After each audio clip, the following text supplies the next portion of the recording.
नमस्कार दोस्तों, स्वागत है आप सभी का रीजनिंग की इस प्रैक्टिस क्लास में। तो ये दोस्तों आज की हमारी क्लास नंबर 2 होने वाली है और ये आने वाले रेलवे के सभी एग्ज़ाम्स के लिए बहुत ही महत्वपूर्ण क्लास होगी।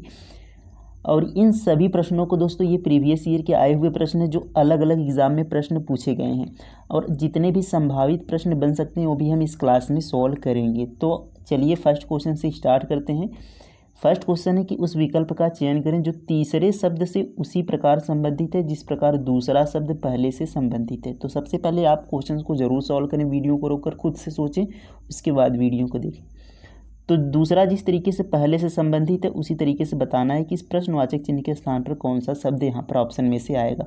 तो शर्ट परिधान से संबंधित है। तो शर्ट क्या है? एक परिधान है। परिधान का मतलब दोस्तों जो हम पहनते हैं यानी कपड़े, वो सब परिधान के अंतर्गत आता है। जैसे शर्ट हो गया, टी शर्ट, पैंट, ये सभी क्या है? परिधान है। तो उसी तरीके से हार क्या है? हार क्या जंजीर है, सोना है, आभूषण या गर्दन? तो हार यहाँ पर क्या है? हार सोने, यहाँ पर आभूषण के अंतर्गत आएगा। तो सी करेक्ट आंसर हो जाएगा। शर्ट परिधान के अंतर्गत है तो हार क्या है? एक आभूषण है। सी करेक्ट आंसर हो जाएगा। तो उम्मीद है आप सभी ने यहाँ पर राइट आंसर सी चुना होगा। अगला प्रश्न है, तो देखिए जिस तरीके से यहाँ पर क्यों टी एस का संबंध डब्ल्यू जेड वाई से है, एम पी जेड जी का संबंध एस वी एम से, उसी संबंध के अनुसार इन ऑप्शन में से कौन सा यहाँ पर सही होगा।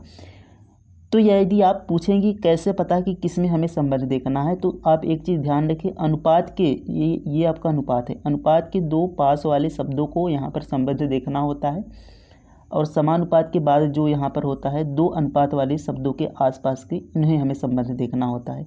यानी अनुपात के पास वाले दो शब्दों का हमें संबंध देखना होता है। तो आपको प्रॉपर यहाँ पर क्वेश्चन से लिखा मिलेगा।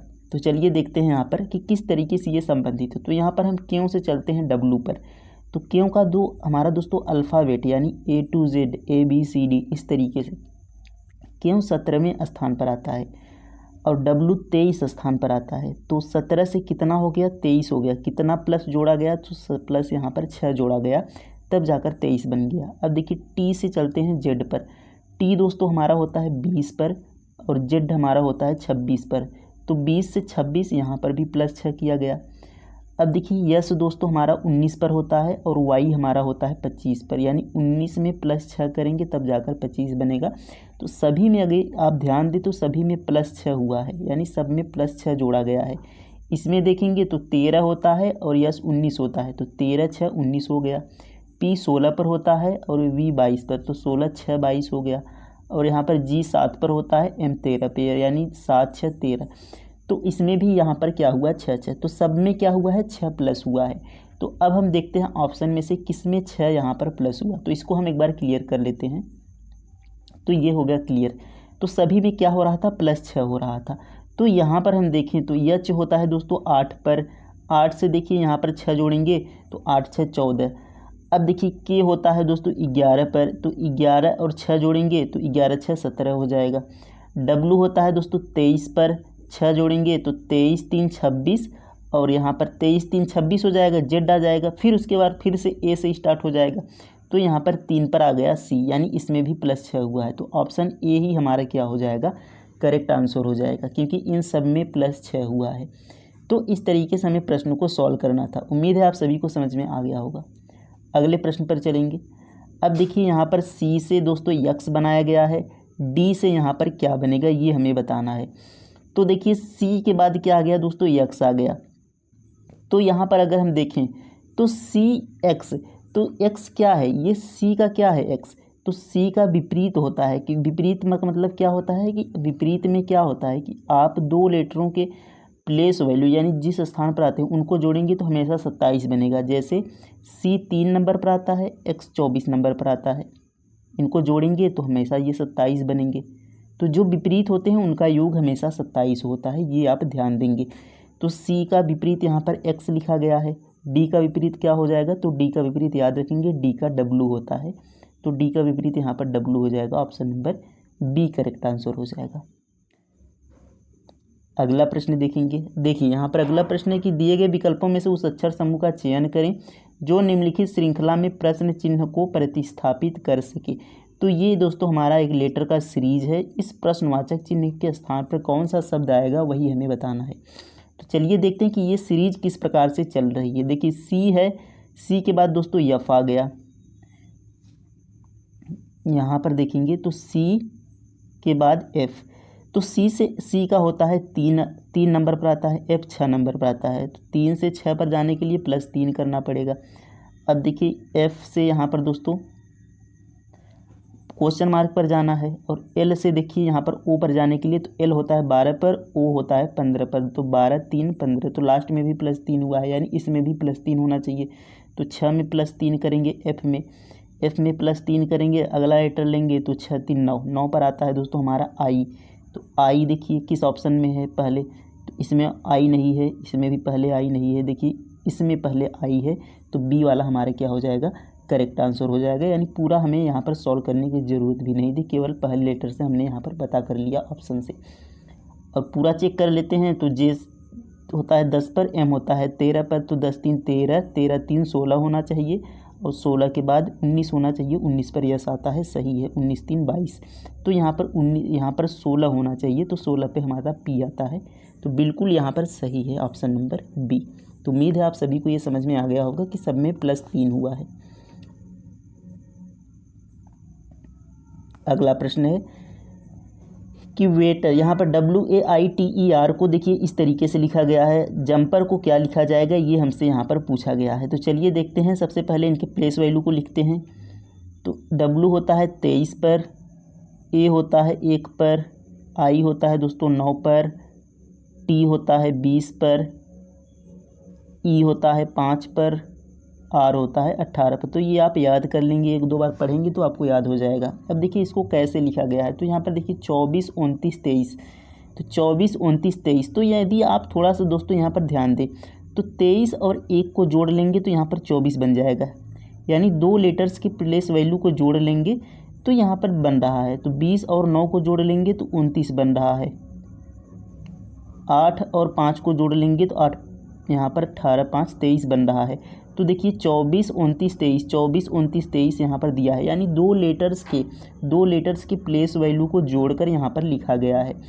अब इसी तरीके से इसको भी हम लिख लेते हैं। तो जे होता है दोस्तों हमारा 10 पर, यू होता है हमारा 21 पर, तो 21 और 10 कितना हो जाएगा, 31 हो जाएगा। किस ऑप्शन में 31 से शुरुआत है, इसमें नहीं है, इसमें भी नहीं है, ए और डी में यहाँ पर 31 से शुरुआत है। आगे देखेंगे तो एम होता है 13 पर, पी होता है 16 पर, तो 16 और 13 कितना हो जाएगा, तो 6 3 9 10 29 हो जाएगा। तो 31 और 29 किस ऑप्शन में आ रहा है दोस्तों, 31 29, देखिए इसमें 31 29 नहीं है, तो ऑप्शन नंबर ए में यहाँ पर दिया है 31 और 29, उसके बाद 23, तो यही हमारा ए वाला करेक्ट आंसर हो जाएगा। पूरा कोशिश आपको यहाँ पर सॉल्व करना नहीं है, ऑप्शन से हमें यहाँ पर चेक करना है, तो ए यहाँ पर राइट आंसर हो जाएगा। ऑप्शन चेक कर दोस्तों एग्ज़ाम में आप अपना समय बचा सकते हैं, और समय दोस्तों एग्ज़ाम में बहुत ही इंपॉर्टेंट होता है। तो कैसे यहाँ पर सॉल्व करना था कि 2 लेटर्स की प्लेस वैल्यू को जोड़ना था। अब देखिए यहाँ पर नेक्स्ट क्वेश्चन है दोस्तों कि यहाँ पर देखिए वही संबंध दूसरी संख्या, यानी ये भी एनालॉजी से क्वेश्चन है कि जिस तरीके से 12 का संबंध 145 से है, 9 का संबंध 82 से है, वही संबंध हमें बताना है कि 11 से इस प्रश्नवाचक चिन्ह के स्थान पर क्या आएगा। तो 12 से देखिए 145 कर दिया गया, तो आप अगर ध्यान देंगे तो 12 का स्क्वायर होता है, 12 का स्क्वायर संख्या होता है 144, 12 का स्क्वायर कितना होता है 144, तो 144 से एक ज़्यादा है, इस एक जोड़ देते हैं तो 145 हो गया। अब देखिए यहाँ पर 82 देखेंगे तो 82 क्या है, ये 9 का स्क्वायर का +1 है, 9 का स्क्वायर कितना होता है, 9 का स्क्वायर होता है 81, इसमें भी +1 कर देंगे तो ये हमारा हो जाएगा 82। यानी क्या किया गया है कि स्क्वायर में 1 को जोड़ा गया है, देखिए यहाँ पर भी स्क्वायर में 1 जोड़ा गया, यहाँ पर भी स्क्वायर में 1 जोड़ा गया। तो उसी तरीके से 11 का स्क्वायर कर लेंगे, उसमें 1 जोड़ देंगे, तो 11 का स्क्वायर होता है दोस्तों 121, और उसमें 1 जोड़ेंगे तो 122 बनेगा। किस ऑप्शन में, ऑप्शन नंबर डी में 122 दिया गया है, ये हमारा सही उत्तर हो जाएगा। तरीका आप ध्यान रखेंगे कि स्क्वायर करके उसमें 1 जोड़ना है। तो उम्मीद है ये प्रश्न भी समझ में आया होगा। देखिए नेक्स्ट क्वेश्चन है कि उस शब्द का चयन करें जो अन्य 3 शब्दों से भिन्न है। तो इन 4 में 3 शब्द एक तरीके से समान है और एक इसमें अलग है, तो अलग वाला वही हमें बताना है कि कौन सा इनमें से अलग है। तो देखेंगे कि विश्वासघाती, समर्पित, स्वामी भक्त, विश्वासी, तो यहाँ पर आप थोड़ा सा अगर ध्यान दें तो ये जो विश्वासघाती दिया है ये एक नेगेटिव वर्ड होता है कि नकारात्मक स्वभाव या नकारात्मक भाव है विश्वासघाती। और बाकी सभी देखेंगे स्वामी भक्त, समर्पित, विश्वासी, ये सभी क्या हैं, पॉजिटिव हैं। तो आपको यही एक नकारात्मक लग रहा है, तो यही हमारा अलग है, ए वाला विश्वासघाती। अगला प्रश्न देखेंगे। अब देखिए ये वाला प्रश्न दोस्तों हर एग्ज़ाम में ये भी पूछा जाता है कि एक विशिष्ट कूट भाषा में टुमारो यू सी को LAETVI लिखा जाता है, RU लेट को ये लिखा जाता है। बहुत ही आसान प्रश्न होता है ये, तथा इसको क्या लिखा जाता है, ये लिखा जाता है। तो उसी कुट भाषा में ARE को कैसे लिखा जाएगा, तो किसको लिखना है, ARE यानी आर को। तब सबसे हम पहले देखेंगे कि आर किस में है। तो यहाँ पर देखेंगे टुमारो यू सी को क्या लिखा जा रहा है, ये लिखा जा रहा है। RU लेट, देखिए यहाँ पर आर दिया गया है। तो आप अब ये ध्यान दें कि आर केवल इसी में है कि और किसी में। देखिए यहाँ पर आर है, बाकी टुमारो यू कम लेट को, तो यहाँ पर भी आर नहीं है, इसमें भी आर नहीं, केवल एक में आर है। अब जिसमें आर है उसका कोड देखेंगे क्या है, ETJUFA, ETJUFA। अब क्या करेंगे, इस कोड को उन दोनों से मिलाएंगे, यानी ये कोड जो आपको यहाँ पर आर वाले में लिखा है इनमें से दो आपको इन दोनों में मिल जाएंगे। तो कौन कौन से यहाँ पर मिलाएंगे, देखिए ETJUFA। तो देखिए इसमें से मिलाएंगे तो यहाँ पर देखेंगे ET यहाँ पर मिल रहा है, तो ET और ET को यहाँ पर कट कर देंगे, यानी ये R का कोड नहीं हो सकता क्योंकि R केवल इसी में है और किसी में नहीं है, तो ये कोड मिलना नहीं चाहिए। तो ET मिल रहा है यानी R, यहाँ पर ET को काट देंगे। अब JUFA में कौन मिल रहा है, इसमें देखेंगे तो FA मिल रहा है, तो FA इसमें काट देंगे, तो R का कोड क्या हो जाएगा, JU हो जाएगा, यही हमारा बचा है। तो JU किस ऑप्शन में है, ऑप्शन नंबर C में है। तो आपको क्या करना है कि इसमें आपको मिलाना है, जिसका पूछे उसको देखना है सबसे पहले किस में वह लिखा गया है। तो उसमें जो कोड दिया गया है उस कोड को ऊपर और नीचे वाले में मिलाकर जो मिल रहा है उसे काट देना है, बाकी जो बचा रहेगा वही वहाँ पर कोड होगा जिसका पूछा रहेगा। तो ये आप उम्मीद है समझ गए होंगे। अब देखिए यहाँ पर अगला प्रश्न है कि रजनी की घड़ी के अनुसार इस समय 5:45 हुए हैं। यदि घंटे की सुई दक्षिण की ओर है तो मिनट की सुई किस दिशा में होगी। तो 5:45 बजे हैं, कितना बजे हैं दोस्तों, यहाँ पर देखिए लिखा गया है कि 5:45। तो 5:45 का मतलब क्या है, 5:45 का मतलब होता है कि 5:45। 5:45 का मतलब 5:45। और यदि 6:15 बोलता तो 6:15 का मतलब होता है 6:15। ये दोनों आप ध्यान रखेंगे। तो यहाँ पर देखेंगे 5:45, तो 5:45 का यहाँ पर घड़ी का यहाँ पर आकृति बनाएंगे दोस्तों। तो 5:45, तो देखिए एक तो इस तरीके से हमारी मिनट वाली सुई 45 पर होगी यानी 9 पे, यहाँ पर 45 पे यानी 9 पे, और जो यहाँ पर होगा आपका 6, और देखिए यहाँ पर, तो यहाँ पर आपका होगा 6 और यहाँ पर आपका होगा 3 और यहाँ पर ऊपर होगा 12। तो मिनट की सुई यहाँ पर देखिए 9 पर होगी, और जो यहाँ पर दोस्तों 5 बना लेते हैं, जो घंटे की सुई होगी वो 6 से थोड़ा सा इधर होगी, यानी 6 से थोड़ा सा इधर। तो अब देखिए ये हमारा डायग्राम है। तो पूछा है कि मिनट की सुई किस दिशा में होगी। तो यदि घंटे की सुई देखिए दक्षिण दिशा में है, इसमें कहा भी गया है दक्षिण की दिशा में यदि घंटे की सुई है तो मिनट की सुई तो इस दिशा में है। तो दक्षिण के इस दिशा में क्या आता है, ये हमारा होता है दिशा, ऊपर होता है उत्तर, इधर होता है पूर्व, नीचे होता है दक्षिण और इधर होता है पश्चिम। तो इधर कौन सी दिशा है, पश्चिम, ऑप्शन नंबर C है। आसान सा प्रश्न है। तो यहाँ पर देखेंगे अगला क्वेश्चन दिया है कि नीचे के स्थान पर कौन सा चित्र यहाँ पर आएगा। तो RPF SI के देखिए एग्जाम में पूछा गया क्वेश्चन है कि एक चित्र है और इस प्रश्नवाचक के स्थान पर कौन सा चित्र यहाँ पर आएगा। तो यहाँ पर हम देखेंगे दोस्तों ये जो चित्र है देखिए उस चित्र को यहाँ पर क्या कर दिया गया है, इसमें कलर को भर दिया गया है, यानी ब्लैक कर दिया है, डार्क कर दिया गया है। यानी पहले यह क्या था, पहले यह सादा था, फिर इसको यहाँ पर डार्क कर दिया गया। उसी प्रकार से देखिए यहाँ पर डार्क है, तो अब इसको हम क्या कर देंगे, इसको हम यहाँ पर सादा कर देंगे, सिंपल सा कर देंगे, यानी यहाँ पर वाइट कर देंगे। यहाँ पर देखिए ब्लैक है, तो पहले देखिए सादा ब्लैक था और डार्क हो गया। यहाँ पर देखिए ब्लैक है, तो इसको हम क्या करेंगे, सादा करेंगे, यानी यहाँ पर वाइट वाला आएगा। तो कौन सा ऑप्शन यहाँ पर है, तो सबसे पहले देखेंगे कि ये वृत्त है, तो यहाँ पर वृत्त ही आना चाहिए। तो ये डार्क वाला नहीं आएगा, ये यहाँ पर वर्ग नहीं आएगा, तो वृत्त वाला केवल B है।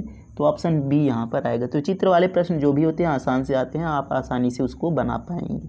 तो उम्मीद है आप सभी को ये प्रश्न समझ में आए होंगे। तो क्लास कैसी लगी कमेंट में ज़रूर लिखेंगे। मिलते हैं नेक्स्ट क्लास में। थैंक यू, धन्यवाद, जय हिंद।